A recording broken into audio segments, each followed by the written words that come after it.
But I want to talk to the woman who broke the story, April Ryan, CNN political analyst and White House correspondent for American Urban Radio Networks. April, what the heck happened? What the heck happened? Well, I'm sure General Kelly is saying that after this tumultuous, tense exchange twice with her last evening, the firing, resignation, dual firing resignation happened last evening or yesterday, sometime in the evening. I'm still trying to pin that down.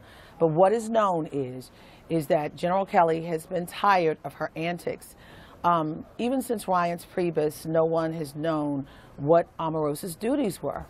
You know, I was hearing things before about how Ryan's Priebus would say, look, you're operating outside of the scope of what I have set up here. And she said she would tell him, I don't have to listen to you. Now, here she's making $180,000 of taxpayers' money, and no one knew what she was doing. But what we do know that when General Kelly came in, he was very upset with her behavior, how she was stirring the president up. You know, I would say she was the danger for the president. The president would be in a good mood, they say, and then she would go in and point out an article or something, a news piece, and it would turn the president's mood. Omarosa is or was a friend of President Trump, and she used to have walk-in access, but that was cut. Walk-in access to the Oval Office. Oval Office, and apparently But General Kelly changed that. Yeah, he changed that, and that really bothered her. But General Kelly was very upset with a multiplicity of things. It's not just one thing, I'm told, because when I got the word early this morning, I mean, my text messages were coming at me left and right this morning, you know, as I woke up, and one person, one Republican, high-ranking Republican, who text messaged me said that he got word from someone in the White House who said, mission accomplished. So mission accomplished? Yes. So the issue is, it's not just Omarosa making General Kelly upset, it's the whole scope. She does not have, she did not have warm feelings with everyone there. So can we be specific? I mean, when you talk about General Kelly was fed up with her antics, what was she doing? What was she saying that was so upsetting to him? She would cause problems within the White House. You know, no one knew what she was doing. She would leave, and it's just a whole different thing. And then also this wedding issue. You're going to bring your bridal party into the White House. So she was getting married, and she wanted to. Did she want to have her wedding initially at the White House? I don't know what she wanted to do, but I know that she brought her bridal party in to take pictures, and that's not. Even though you work there, there's certain protocols that are in place, and it trivialized the White House. You know, and then I understand during the back and forth last evening, you know, when they were working out the negotiation or what have you for her to resign and leave January 20th, you know, she was upset. It did not sit well with her. She was saying things like, I helped elect Donald Trump, and she said, I brought the black vote. And General Kelly said, no, you did not. It's not. Brought the black vote. I brought the black vote. That's what she said. Yeah. And so whatever happened, they were back and forth. There were so many different things. I mean, I'm reporting on it. I've already put out a story on it, and I've talked about it already, but there was a back and forth. I mean, he cited things about how she doesn't get along with the new head of the HBCU initiative. It's just so many different things. And then, you know, that portion of the fight ended. But it didn't sit well with Omarosa. Not only that, not only did Omarosa get fired, but her assistant was fired. So then after that, you know, General Kelly left, but it did not sit well with her. She decides to move on and try to, oh, excuse me, before I go there, she even said to General Kelly, does the president know? He said, yes, he signed off on it. And she said, well, I want to call Donald. And he said, this is not like going to the principal's office. It's done.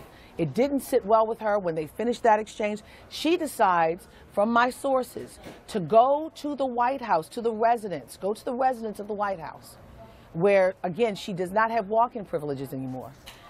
General Kelly was called, and she continued to try to go in from what I'm hearing.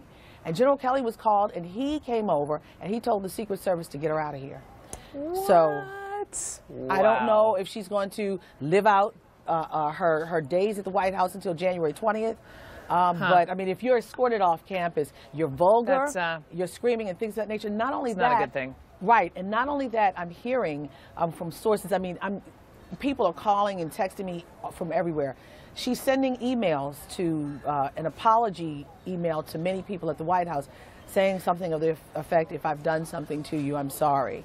It's getting out.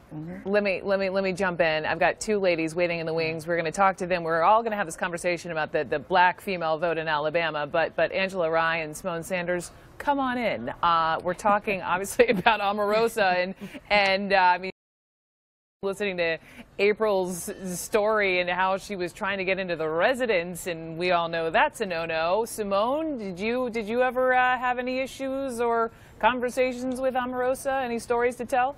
Look, much like everyone on this panel, we all know Omarosa, and yes, I've had a run-in with her at the National Association of Black Journalists Convention this summer. And I think what's important to note here is that Omarosa has had a particular brand and style of the way she has operated within the White House, and she likes controversy and high drama.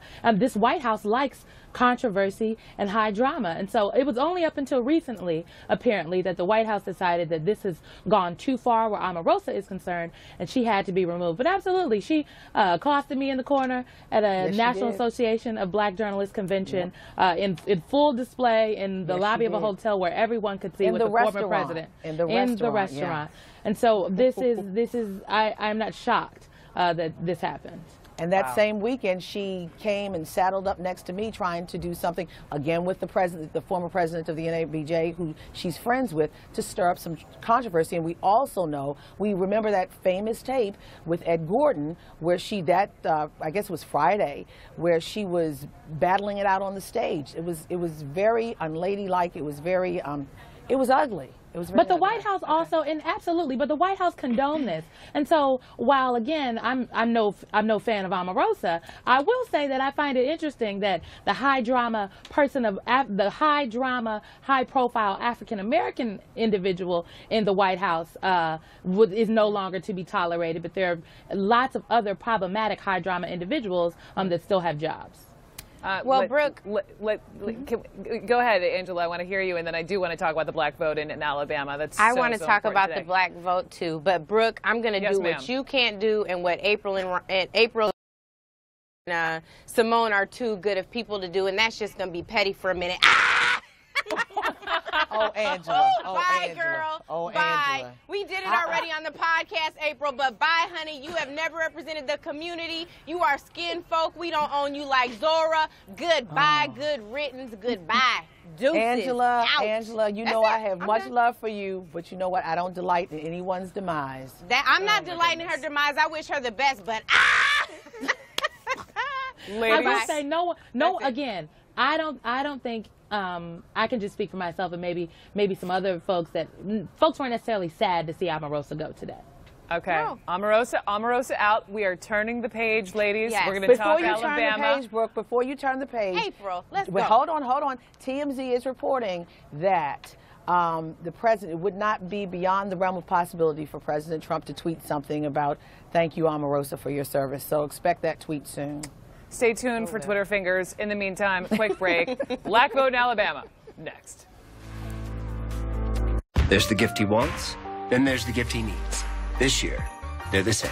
Now at Men's Warehouse, take 60% off coats and sweaters. Suits on sale for $199, plus it's buy one, get one free on select items. You're gonna like the way he looks. Want lotion for skin that glows? Skin that glows? My skin gets so dry and itchy, I need serious relief. That's why I use O'Keefe's Skin Repair. 48-hour moisture in one use and guaranteed relief for dry, itchy skin. Thanks to O'Keefe's, I got my skin back. I'm Ryan, and I quit smoking with Chantix. I would doubt myself that I could actually quit, that I could climb that hill and get over it. I really honestly don't believe I could have done it without Chantix. Along with support, Chantix Varenicline is proven to help people quit smoking. Chantix reduced my urge to smoke. When you try to quit smoking, with or without Chantix, you may have nicotine withdrawal symptoms. Some people changes in behavior or thinking, aggression, hostility, agitation, depressed mood, or suicidal thoughts or actions with Chantix. Serious side effects may include seizures, new or worse heart or blood vessel problems, sleepwalking, or allergic and skin reactions, which can be life-threatening. Stop Chantix and get help right away if you have any of these. Tell your healthcare provider if you've had depression or other mental health problems. Decrease alcohol use while taking Chantix. Use caution when driving or operating machinery. The most common side effect is nausea. It feels so good to say I'm a non-smoker. Ask your doctor if Chantix is right for you. Many insurance plans cover Chantix for a low or $0 copay. He's a NASCAR champion who's faced thousands of drivers. She's a world-class swimmer who stared down the